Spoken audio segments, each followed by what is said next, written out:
Nous nous définissons comme un instrument de travail, comme un objet économique. La valeur humaine ne se résume pas autour du travail.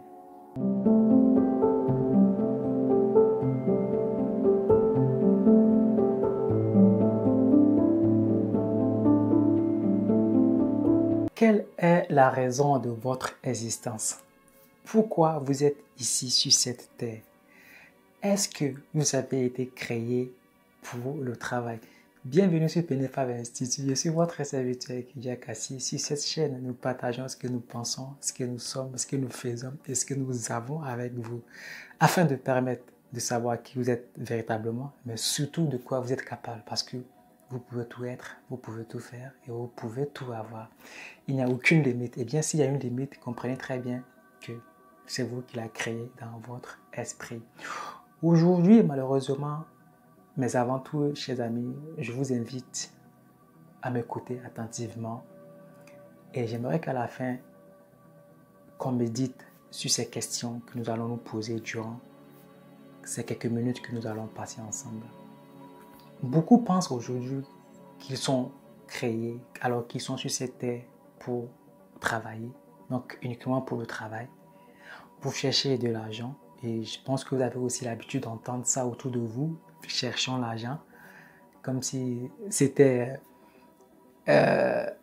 l'unique objectif de la vie. Et donc, il y en a qui pensent qu'ils sont nés uniquement pour travailler, pour chercher de l'argent,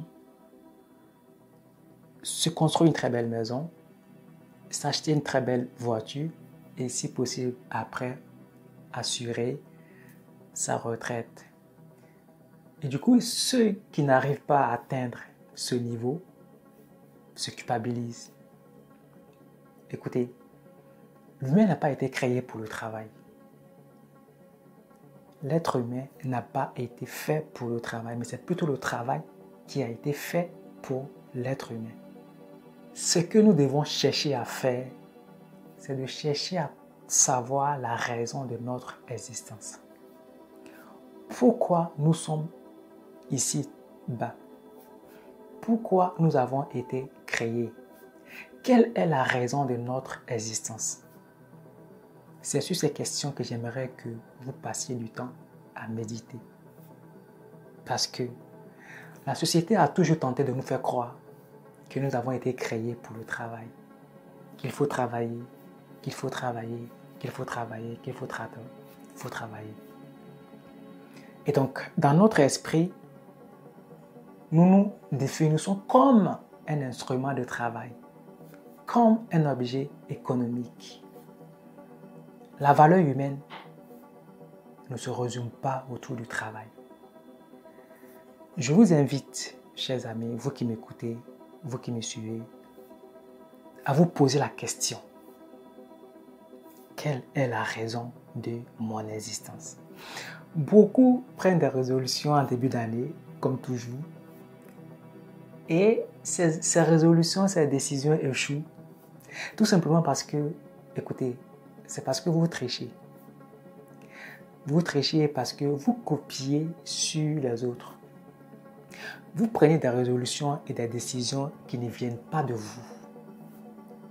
Vous voulez faire ci, vous voulez faire ça parce que la plupart des gens autour de vous font ça et donc vous voulez systématiquement faire pareil. Je vous invite à chercher la raison de votre existence. Pourquoi vous êtes ici sur cette terre? Parce que si vous ne cherchez pas à trouver cette raison, vous serez déçu. Vous serez dégoûté par la vie. Vous aurez l'impression que la vie est compliquée. Vous aurez l'impression que vous êtes venu pour accompagner les autres. Encore une fois de plus, cherchez la raison de votre existence. Beaucoup sont inquiets parce qu'ils ont 30 ans, 40 ans, 45 ans, même 50 ans. Puisque la société a toujours essayé de nous faire croire qu'il faut travailler. Donc, il faut avoir un bon travail, un travail stable. Il faut avoir beaucoup d'argent sur son compte bancaire. Il faut avoir une très belle voiture. Il faut construire une belle maison et vivre sa retraite. Je ne dis pas que toutes ces choses sont mauvaises, mais en réalité, ce n'est pas pour ça que nous avons été créés. Nous devons chercher la raison de notre existence. Et comment faire pour trouver la raison de son existence? C'est là la question essentielle, n'est-ce pas? Pourquoi vous êtes ici? Et comment faire pour rester motivé durant toute une année?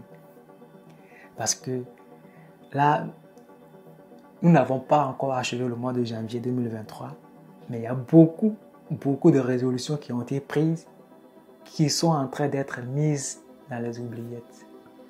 Parce que nombreuses sont les décisions qui ont été prises en décembre ou en début d'année, mais qui ne vont pas être exécutées jusqu'à la fin de l'année. C'est malheureux. Je vous invite à jeter un coup d'œil dans le livre que nous avons écrit pour vous, que j'ai écrit pour vous, qui a pour titre « Développer votre pensée créatrice ». Et bien dans ce livre, je partage des informations vraies, des informations pratiques, des méthodes très essentielles et universelles qui vont vous permettre de chercher à trouver votre voie, c'est-à-dire la raison de votre existence, de pourquoi vous êtes là et comment obtenir des résultats palpables, des résultats extraordinaires parce que, eh bien, vous avez toujours le droit au bonheur, vous avez toujours toutes les ressources nécessaires en vous pour le type de vie que vous aimeriez vivre. Donc, je vous invite, je mettrai le lien du livre pour que vous puissiez vous imprégner et lire le livre parce que je l'ai écrit pour vous. Oui, je partage beaucoup d'informations dans ce livre qui vont beaucoup vous aider et qui vont certainement aussi aider les gens autour de vous. Vous pouvez ne pas forcément être intéressé, mais vous pouvez l'acheter aussi pour vos camarades, pour des gens que vous aimez autour de vous. Parce que c'est aussi ça, l'amour. Quand on aime quelqu'un, on ne peut que lui offrir des choses valables. C'était votre serviteur Kedia Kassi, Benefa Institut, vous servir notre devoir.